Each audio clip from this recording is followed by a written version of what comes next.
Voilà. Donc, pour comprendre comment fait le système immunitaire pour distinguer les protéines du soi des protéines du non-soi non pathogènes et des protéines du non-soi pathogènes, comment fait-on? Il faut distinguer deux choses. Il y a deux types de mort cellulaire. Il y a l'apoptose. L'apoptose, c'est une mort cellulaire, entre guillemets, naturelle, préprogrammée. C'est une mort cellulaire qui se produit, par exemple, lorsque vous séparez les tissus des doigts, lorsque vous développez des lymphocytes dans le thymus, il y a une mort cellulaire naturelle d'un certain nombre de lymphocytes. Et lorsque vous avez cette mort cellulaire préprogrammée, ce qu'on appelle l'apoptose, ça se produit sans réaction de défense immunitaire à une agression. Il n'y a pas d'inflammation, il n'y a pas de réaction du système immunitaire lorsqu'il y a cette mort cellulaire préprogrammée, naturelle.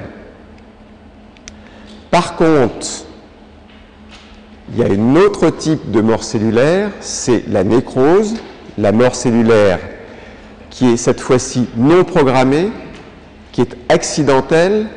C'est ce qui se passe lorsque vous avez une blessure physique, lorsqu'il y a une agression quelconque, lorsque cette agression physique ou chimique provoque une réaction de défense immunitaire, il y a une mort cellulaire non programmée, accidentelle, une nécrose. Donc apoptose et nécrose, c'est deux mécanismes de mort cellulaire qui sont bien différents. Or, ce qui se passe, c'est que le système immunitaire, justement, pour distinguer encore une fois les protéines du soi, des protéines du non-soi non dangereuses, des protéines du non-soi pathogènes, il va faire une chose. D'abord, il va discriminer les protéines du soi et du non-soi. Mais ça ne suffit pas, puisqu'il y a du non-soi non pathogène. Et ensuite, il va aussi se déclencher ce système immunitaire, non seulement lorsqu'il y aura une protéine du non-soi, mais également, ce qui est très important, lorsqu'il va détecter des signaux de danger.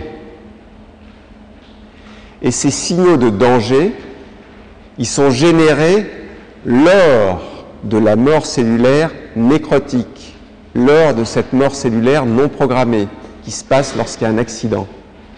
Lorsqu'il y a une mort cellulaire naturelle, lorsqu'il y a une apoptose, il n'y a pas forcément des signaux de danger.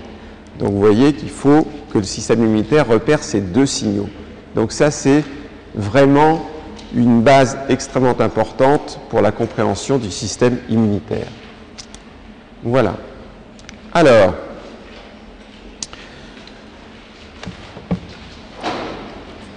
immunité innée, immunité adaptative. Le système immunitaire, il agit de deux façons et grâce à l'immunité innée, qui est une immunité qui se met en place extrêmement rapidement, et il va agir ensuite grâce à l'immunité adaptative, dont on va parler un petit peu plus tard, qui est un mode de défense qui est un petit peu plus long à se mettre en place. Donc vous avez immunité innée sur votre gauche, immunité adaptative sur votre droite. Alors, immunité innée, ça consiste en des mécanismes qui sont présents avant l'infection, tout le temps ils sont présents. Ils sont capables de répondre rapidement et ces mécanismes, c'est d'une part des barrières physiques tout simplement ou chimiques, la peau, c'est un mécanisme de l'immunité innée. Ensuite, ce sont des cellules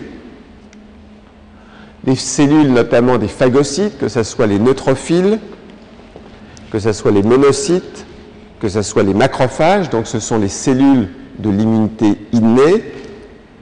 Et puis à côté de ça, il y a d'autres cellules comme les cellules NK ou des protéines du sérum qui sont des protéines du complément, qui sont donc préexistantes et qui vont avec d'autres protéines que l'on appelle des cytokines. Les cytokines, ce sont des protéines chimiques qui permettent aux cellules du système immunitaire de se parler entre elles.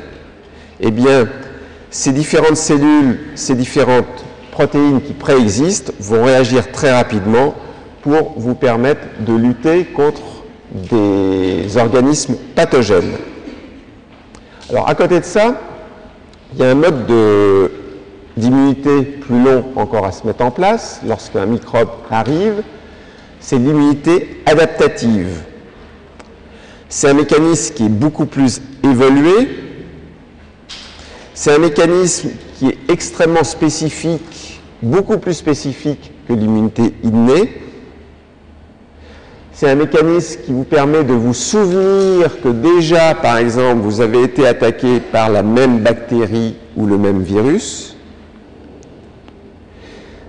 Donc une capacité de mémoire. Et si c'est plus lent à se mettre en place, cette immunité adaptative, par contre, la réponse est beaucoup plus vigoureuse. Alors, vous voyez ici, et vous voyez que les cellules ou les molécules qui vont se mettre en place ne sont pas les mêmes que pour l'immunité innée. Ici, vous voyez des lymphocytes B, classe particulière de lymphocytes, qui vont produire des anticorps dont on va beaucoup parler. Et vous voyez ici des lymphocytes T, dont il y a plusieurs sortes. Vous voyez qu'il y a des couleurs. Il faut revenir à la charte que vous avez. Donc, lorsque c'est rose, c'est des lymphocytes T auxiliaires. Lorsque c'est violet, des lymphocytes T cytotoxiques. Donc, immunité innée et immunité adaptative. Alors, ces composants de l'immunité innée ou de l'immunité adaptative, et notamment les lymphocytes que vous venez de voir apparaître, que ce soit les lymphocytes B ou les lymphocytes T, ils répondent en fait à des microbes bien entendu, mais en fait ils répondent à ce qu'on appelle un antigène. Alors sa première définition importante, le système immunitaire répond à un antigène. Qu'est-ce que c'est un antigène?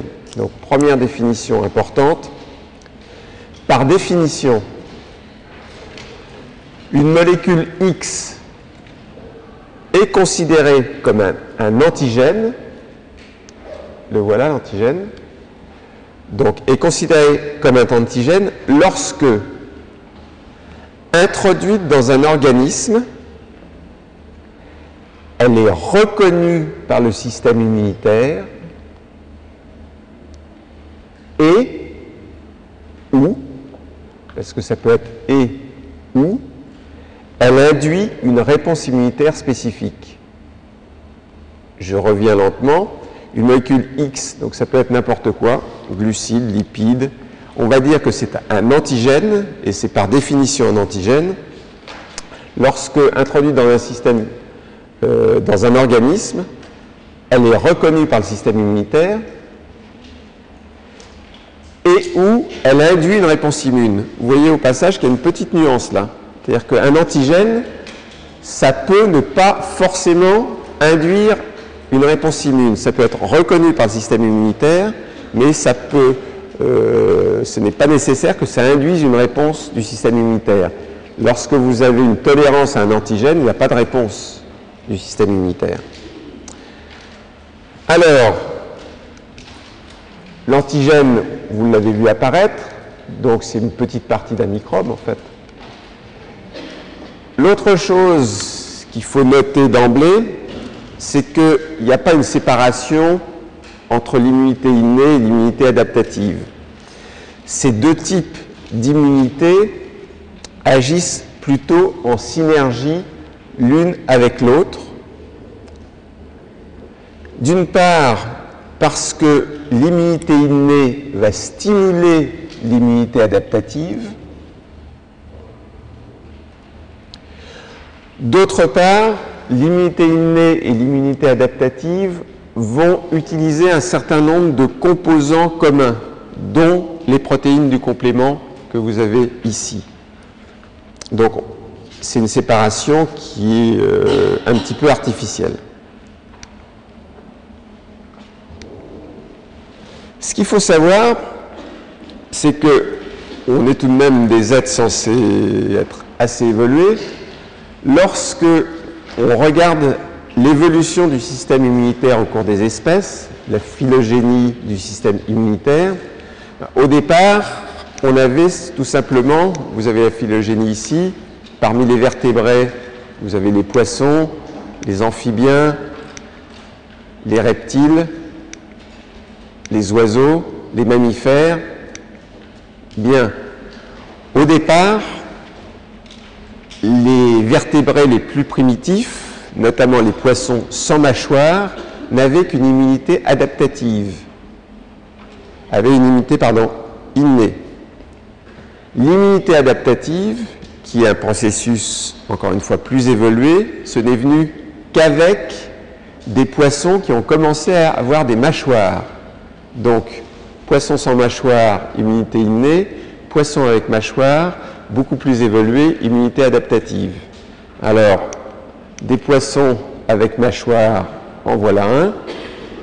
Et tout de même, cette évolution de l'immunité innée à l'immunité adaptative, c'est tout de même pas hier, puisque la divergence s'est faite il y a tout de même 400 millions d'années. Lorsqu'on s'est extasié d'avoir changé de siècle, on va s'apercevoir qu'un siècle par rapport à des millions d'années, c'est pas grand-chose. Donc, évolution de l'immunité. Alors, on revient sur, maintenant, les différents types de réponses. Et on va parler essentiellement des différents types de réponses adaptatives. Alors,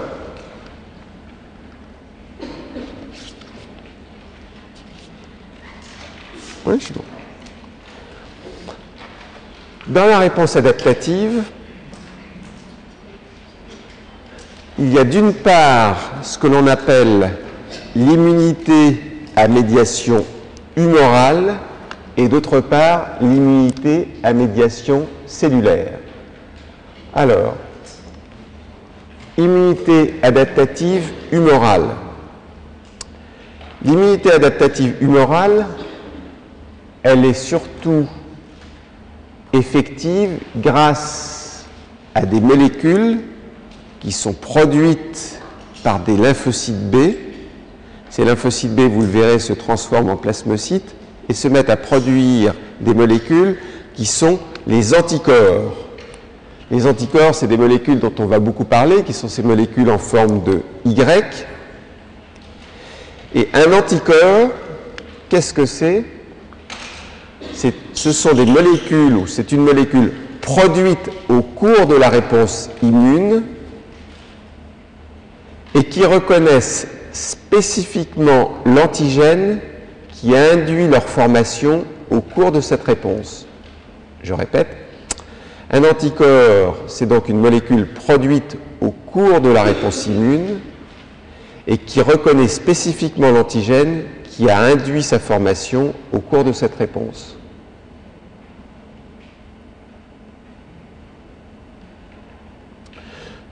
Donc les anticorps, on verra qu'ils sont là pour neutraliser justement un certain nombre d'antigènes à condition que ces antigènes soient extracellulaires.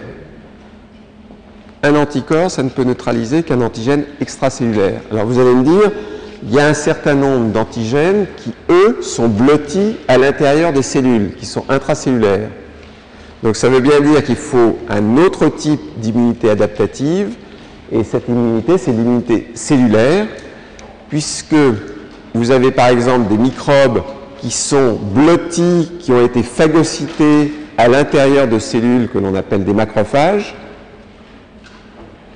Il va bien falloir qu'il y ait un moyen d'aller éliminer ces microbes intracellulaires, et ça, ce sont des cellules qui vont faire ce travail, que ce soit des lymphocytes T auxiliaires ici que vous voyez apparaître. Ces lymphocytes T auxiliaires vont conduire à la destruction des microbes. Ça va activer les macrophages et les macrophages vont eux-mêmes éliminer le microbe qui est à l'intérieur du macrophage. Vous avez d'autres microbes, des virus, qui sont à l'intérieur de cellules, qui ne sont pas des macrophages, Vous voyez, il y a les macrophages, ils sont toujours en vert. Les cellules cibles, n'importe quelle autre cellule, elles sont en orange. Là, vous avez une cellule qui est viro-infectée. Bien, cette fois-ci, c'est un autre type de lymphocytes, les lymphocytes T cytotoxiques, qui vont aller lyser cette cellule qui contient donc un virus à l'intérieur. Donc, pour l'immunité adaptative, encore une fois, ce processus évolué, vous avez besoin de l'immunité humorale qui va vous éliminer les antigènes extracellulaires et l'immunité cellulaire qui va vous éliminer les antigènes intracellulaires.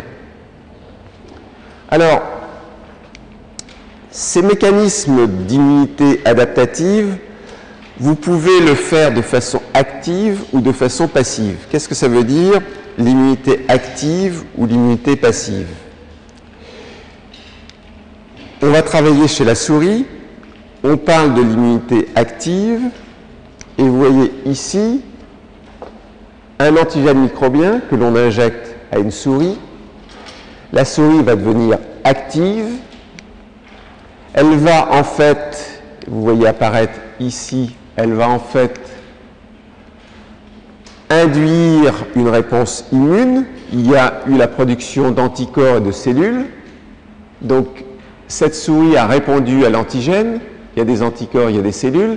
Si quelques semaines après, je réinjecte le même antigène, le même microbe, il y a ici une immunité qui s'est installée, ce qui fait que la souris va être guérie, je ne pourrai pas l'infecter avec ce microbe. Donc guérison. Par contre, à côté de ce type d'immunité active que vous faites, je dirais, tous les jours, c'est-à-dire tous les jours, vous produisez des anticorps, il y a des cellules qui se mettent en route pour lutter contre les pathogènes, il y en a certainement dans cet amphi. À côté de ça, il y a l'immunité passive. L'immunité passive, c'est que vous prenez soit des anticorps qui sont présents dans du sérum, je vais vous donner un exemple pratique tout à l'heure, soit des lymphocytes qui sont présents ou qui proviennent d'un animal qui a été, lui, déjà immunisé contre le microbe. Et cette fois-ci, la souris, elle ne fait rien. La souris, vous allez bien suivre ce qui se passe. Je répète, regardez bien, on lui injecte en fait la souris directement les anticorps ou les cellules. C'est ce que l'on fait lorsque vous faites de la sérothérapie. Si vous faites de la moto un jour ou l'autre, peut-être que vous tomberez par terre. Si vous tombez par terre, on ne sait pas trop si vous avez été immunisé contre le tétanos. Donc dans ces cas-là, dans le doute, on va faire une sérothérapie, c'est-à-dire on va vous injecter en fait du sérum antitétanique, c'est-à-dire du sérum qui contient des anticorps, tout de suite pour que vous ayez présent des anticorps. Donc c'est ce qu'on fait, comme chez la souris, on l'injecte, vous êtes passif, hein, vous venez de tomber de votre moto. Donc on vous injecte en fait des anticorps et dans ces cas-là, si effectivement vous avez été infecté, comme cette souris, si on lui injecte l'antigène microbien, la souris elle n'a rien fait, elle s'est contentée de recevoir les anticorps, mais cette fois-ci, elle sera tout de même guérie. Donc vous avez immunité active, immunité passive.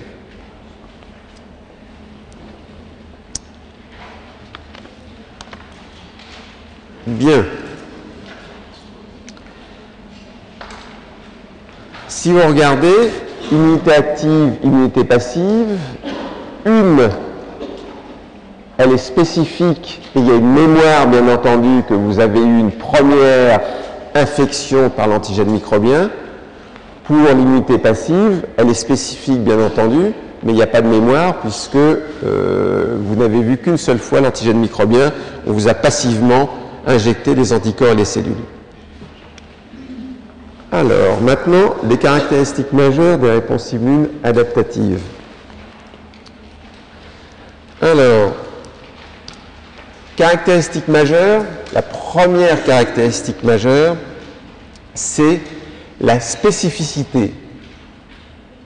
Alors, cette réponse immune, elle n'est pas seulement spécifique du microbe.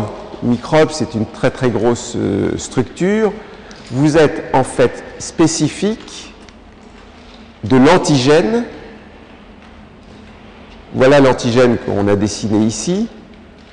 Et votre réponse immune, elle est extrêmement spécifique, même d'une partie de l'antigène. Vous voyez que l'antigène, ça peut être une protéine déjà relativement grosse, mais le système immunitaire, il est capable de reconnaître en fait une toute petite partie de l'antigène. Et cette petite partie de l'antigène, c'est ce qu'on appelle le déterminant antigénique ou ce qu'on appelle les épitopes. Déterminant antigénique ou épitope, c'est la même chose. Donc là, vous commencez à progresser, vous savez déjà ce qu'est un antigène, vous savez déjà que le système immunitaire, en fait, il reconnaît une petite partie de l'antigène, cette molécule qui a été capable d'induire une réponse immune ou capable d'être reconnue par le système immunitaire. Là, vous avez typiquement un antigène puisqu'elle est reconnue par un anticorps, mais l'anticorps reconnaît qu'une petite partie de l'antigène qu'on appelle l'épitope.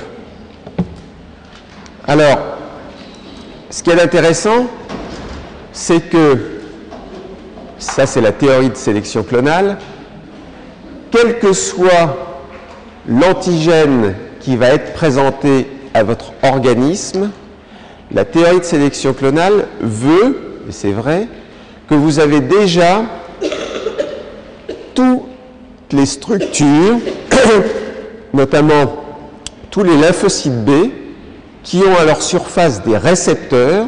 Ces récepteurs, c'est des immunoglobulines de surface. Vous avez donc des cellules, les lymphocytes B, qui ont à leur surface des récepteurs, et vous êtes capable de reconnaître n'importe quel déterminant antigénique. On estime que vous êtes capable de reconnaître une diversité qui va de 1 à 100 milliards de déterminants antigéniques différents. 1 à 100 milliards de déterminants antigéniques différents. Ça veut dire qu'à peu près n'importe quelle structure, vous avez un lymphocyte comme celui-ci, n'importe quel antigène qui va pénétrer dans votre organisme, il y a un lymphocyte qui théoriquement est capable de le reconnaître. Ça ne veut pas dire pour ça qu'il y aura une réponse immune. Pour qu'il y ait une réponse immune, il ne faut pas uniquement que vous reconnaissiez l'antigène, ça c'est la reconnaissance, mais il faut ensuite que, par exemple, il y ait une expansion clonale de ce lymphocyte qui vient de reconnaître l'antigène pour que, finalement, tous ces lymphocytes produisent des anticorps qui vont éliminer l'antigène. Donc là, le message, c'est d'une part la grande spécificité de l'anticorps, la grande spécificité du système immunitaire, capable de reconnaître n'importe quel antigène, n'importe quel épitope, 1 à 100 milliards. Alors, maintenant, une démonstration qui est intéressante, qui peut au départ vous troubler, mais on va démontrer qu'un anticorps peut être un antigène. Ça vous semble évident, ça? Ça va vous devenir évident. Maintenant, vous dites antigène, j'ai pas forcément encore tout compris, anticorps pas forcément, et maintenant il m'explique qu'un anticorps peut être un antigène. Ben oui. Voilà un lapin. Voilà une protéine X. Cette protéine X, on va dire que c'est un antigène, puisque à partir du moment où cette protéine X a été reconnue par le système immunitaire et a induit par exemple la formation d'anticorps, ces molécules en forme de Y, qui est une réponse du système immunitaire, cette protéine X, elle devient un antigène. Vous êtes d'accord avec ça? Typiquement, c'est une protéine X, elle est reconnue par le système immunitaire. Là, au passage, non seulement elle est reconnue, mais elle induit une réponse immune puisqu'il y a la formation d'un anticorps. C'est bien un antigène. On est d'accord? Bien. Maintenant, vous oubliez que l'anticorps, c'est un anticorps. Vous allez considérer que cet anticorps bleu, là, c'est tout simplement une protéine. En fait, c'est une glycoprotéine. Mais ça, on reviendra plus loin. Mais enfin, cet anticorps, vous êtes d'accord, c'est une protéine. Bien. Cette protéine, je la prends, je l'injecte à un autre lapin. Hop. Ce lapin, il fait une réponse immune, il reconnaît la protéine Y, il fait même un anticorps anti-Y, c'est-à-dire non seulement il reconnaît la protéine Y, mais il fait un anticorps anti-Y. D'accord? Ben, cette protéine Y, vous êtes d'accord avec moi, c'est un antigène. Puisque vous venez de l'injecter, elle a été reconnue par le système immunitaire, elle fait un anticorps. Ça veut bien dire que la protéine Y étant un antigène, ça veut bien dire que l'anticorps est un antigène. Voilà. Alors, ce n'est pas uniquement une démonstration de l'esprit, parce que lorsque un antigène pénètre dans l'organisme, non seulement vous faites un premier anticorps, un anticorps anti-X, mais il y a tout ce qu'on appelle le réseau idiotypique, c'est-à-dire vous allez vous mettre à faire un autre anticorps Y anti-X, puis ensuite vous allez faire un autre anticorps Z anti-Y, etc. C'est-à-dire vous faites toute une batterie d'anticorps. Bien. Donc, antigène et anticorps. Puisque vous êtes capable de reconnaître un nombre de déterminants antigéniques considérables, ça veut dire que vous avez un répertoire lymphocytaire qui est aussi considérable que le nombre d'antigènes que vous êtes capable de répondre. Donc, le répertoire des lymphocytes, c'est-à-dire l'ensemble de lymphocytes que vous avez à votre disposition pour reconnaître des antigènes différents, ce répertoire est aussi extrêmement vaste. Donc, autre caractéristique du système immunitaire, c'est d'avoir un vaste répertoire de lymphocytes. Troisième caractéristique, c'est d'avoir une mémoire. Qu'est-ce que ça veut dire, cette mémoire? Cette mémoire, c'est que lorsque vous êtes exposé pour une première fois à un antigène que vous ne connaissez pas, il va y avoir une réponse primaire. Une réponse primaire puisque l'immunité innée se met en route, puis l'immunité adaptative, mais ça prend un certain temps. Cette réponse primaire, elle est relativement lente à se mettre en route, relativement faible. Vous la voyez apparaître ici, vous voyez que dans votre sérum, vous allez l'apprendre, apparaissent en fait des anticorps que l'on appelle des IgM, puis ensuite des IgG. Il y a une montée du taux d'anticorps que l'on peut observer en dosant les anticorps dans le sérum. Ça, c'est lorsqu'il y a eu une stimulation antigénique primaire, lorsque vous voyez un antigène pour la première fois. Mais lorsque le même antigène, vous allez le revoir pour la seconde fois, dans ces cas-là, il y a une réponse antigénique secondaire, une réponse immune secondaire. Cette fois-ci, lors de la phase secondaire de la réponse immune, d'une part, la réponse est beaucoup plus rapide, et d'autre part, cette réponse est beaucoup plus forte. Vous voyez que le taux d'IgM d'emblée, très rapidement, il augmente, le taux d'IgG aussi, les anticorps totaux, le taux de ces anticorps devient beaucoup plus important.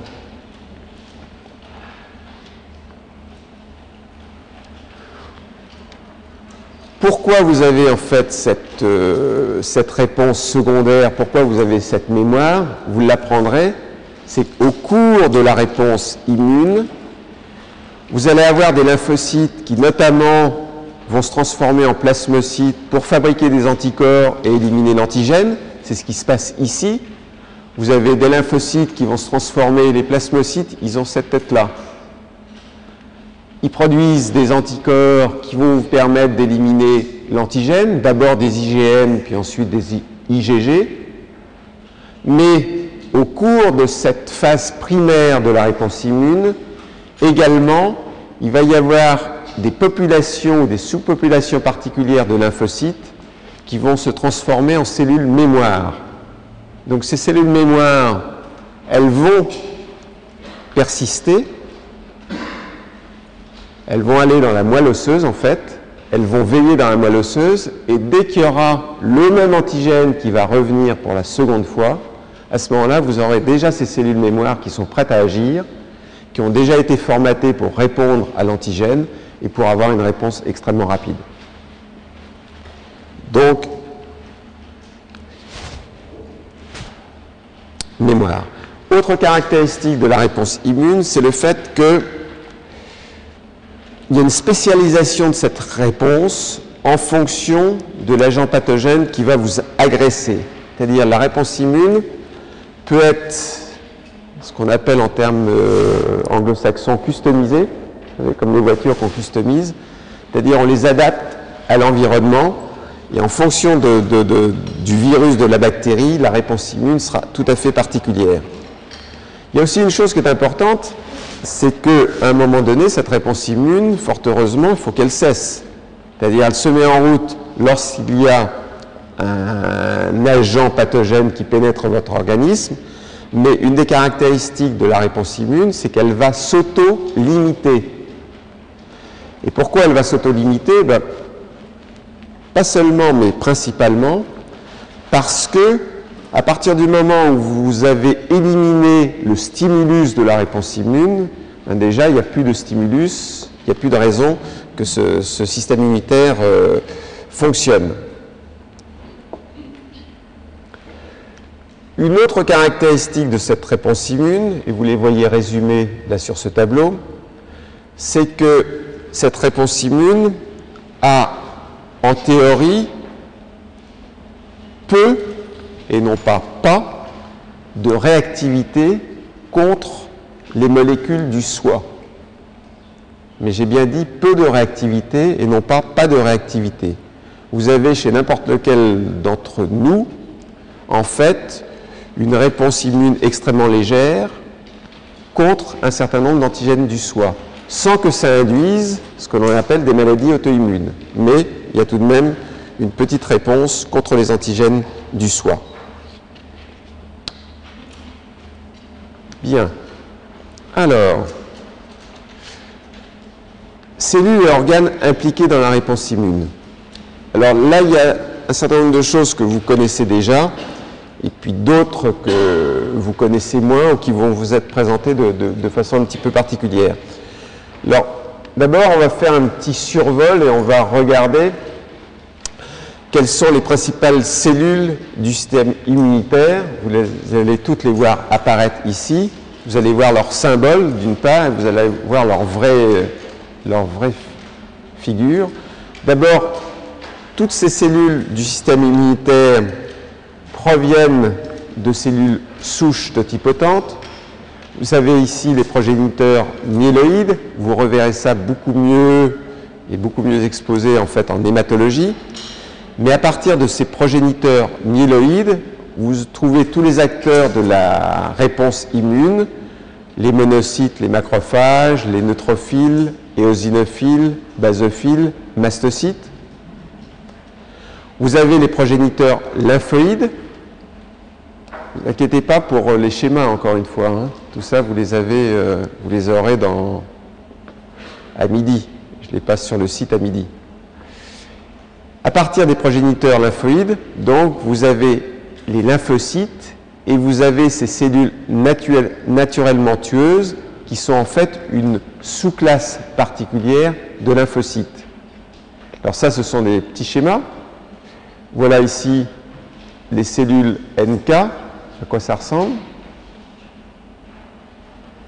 Comme vous avez des animations sur le site, vous pourrez faire la même chose que moi. C'est-à-dire regardez le lymphocyte qui vient d'apparaître là. Monocyte, macrophage. Monocyte à gauche, macrophage à droite. Neutrophile, ici, polynucléé. Éosinophile, polynucléé. Basophile. Mastocyte, ici. Et on va rajouter une autre cellule extrêmement importante dans la réponse immune qui provient d'un progéniteur myéloïde qui sont les cellules dendritiques.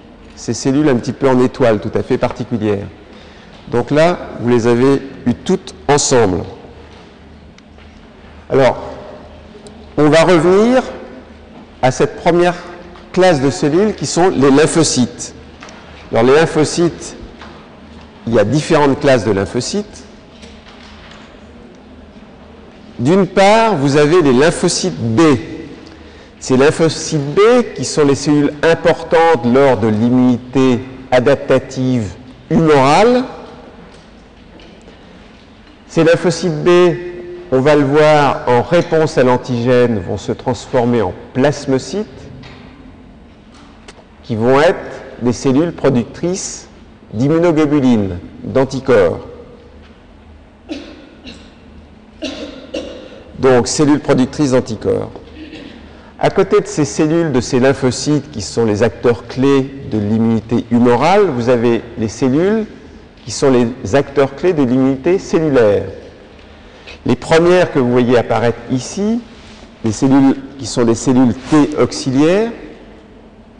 Ces cellules T auxiliaires que vous verrez toujours en rose, c'est des cellules qui notamment produisent un certain nombre de cytokines, ces molécules chimiques qui servent aux cellules du système immunitaire à se parler entre elles, qui activent ces cytokines, qui activent des lymphocytes B, qui activent des macrophages, qui sont responsables de l'inflammation. Donc vous voyez, ces lymphocytes sous population intéressante, lymphocytes auxiliaires.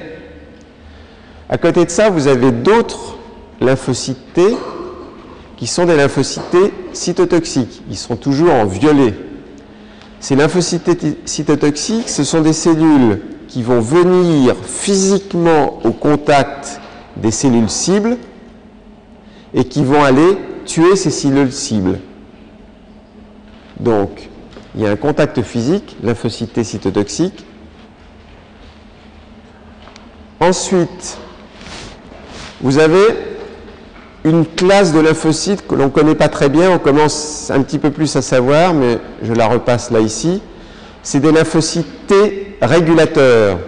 C'est des lymphocytes T qui sont en fait une sous-classe particulière de T auxiliaires. Vous les voyez, ils sont en rose. Et vous voyez que leur rôle, c'est de supprimer la réponse immune. Donc, des effecteurs qui sont importants, mais cette fois-ci, pour que la réponse immune décline. Lymphocytes T régulateurs. Et une dernière classe de lymphocytes, ceux dont on a parlé tout à l'heure, qui sont les cellules NK. Alors là, il y a une petite subtilité, c'est que le lymphocyte T auxiliaire ou le lymphocyte T cytotoxique, il faut qu'il reconnaisse en fait la cellule cible, il faut qu'il reconnaisse un antigène particulier qui est un petit peptide qui est présenté sur la cellule cible, ça vous allez l'apprendre, par une espèce de niche à peptides, qui est ce qu'on appelle les molécules de classe 1 du complexe majeur d'histocompatibilité. C'est compliqué ça, hein?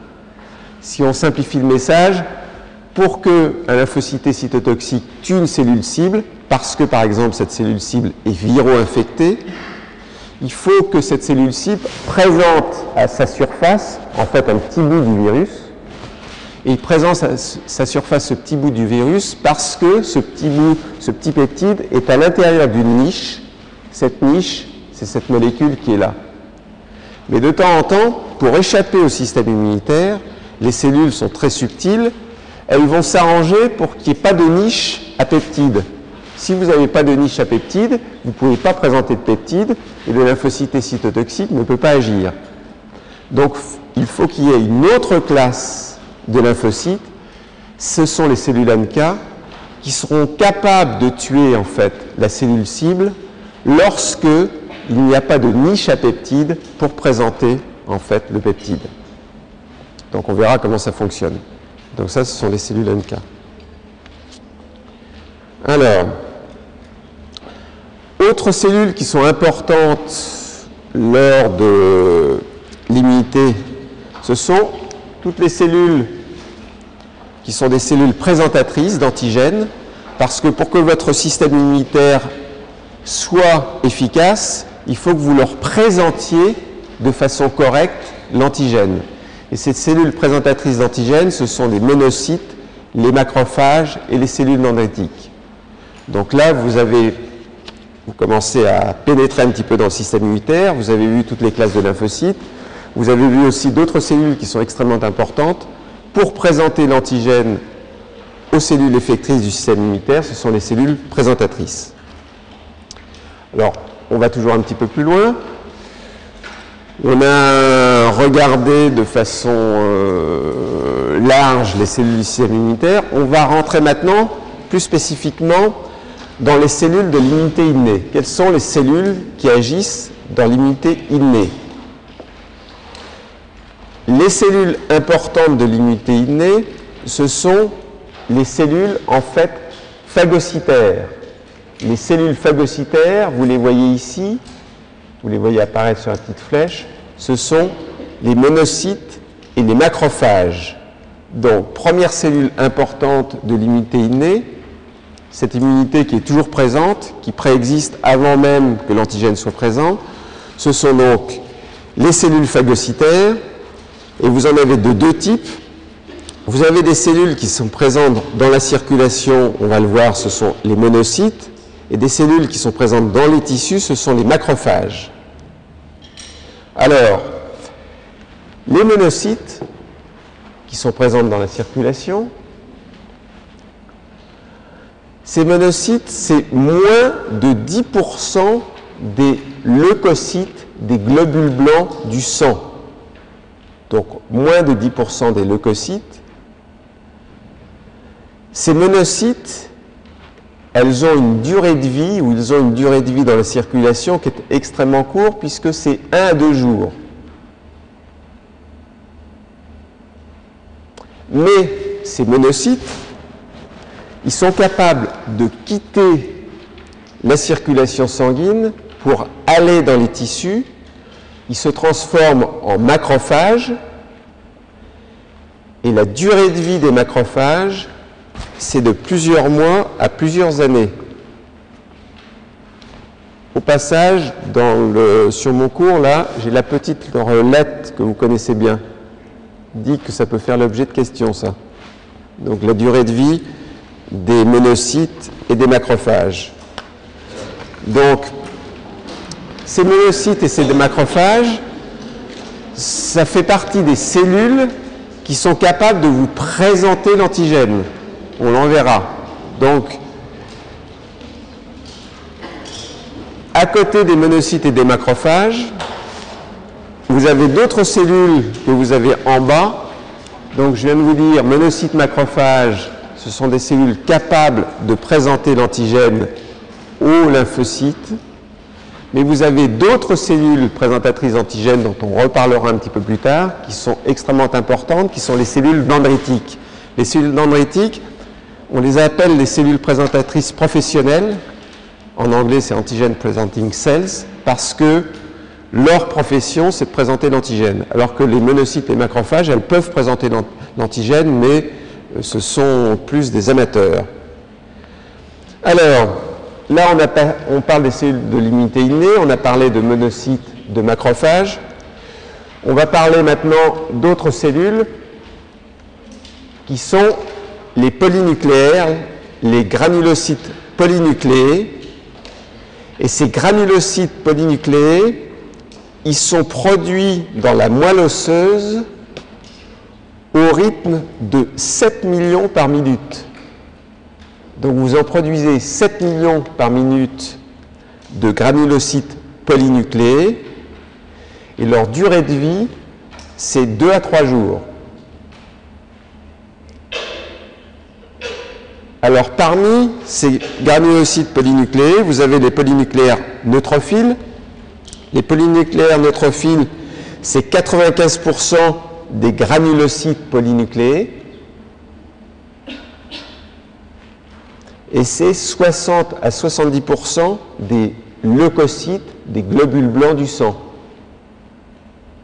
Je vous rappelle tout à l'heure que les monocytes, c'était moins de 10% des leucocytes.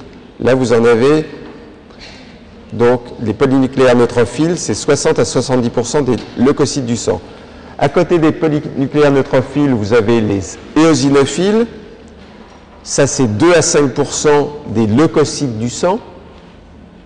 Vous allez le revoir beaucoup mieux en hématologie. Vous avez les basophiles, 0,2% des leucocytes.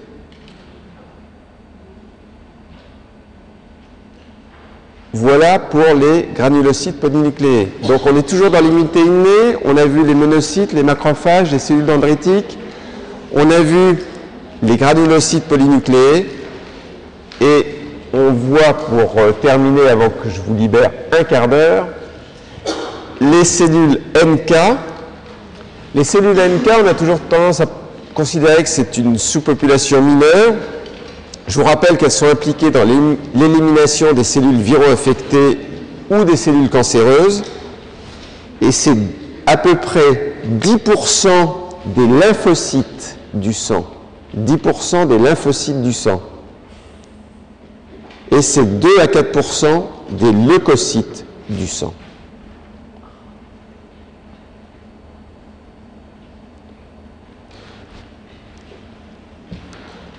« 30 secondes encore pour vous parler des mastocytes. Les mastocytes que vous voyez apparaître, voilà. Les mastocytes, leur origine, c'est la moelle osseuse. Et ces mastocytes, en fait, maturent lorsqu'elles arrivent dans le tissu conjonctif. Dans les tissus conjonctifs, c'est là où vous allez trouver les mastocytes. Elles résident dans les tissus conjonctifs et elles ont une durée de vie de plusieurs mois à plusieurs années.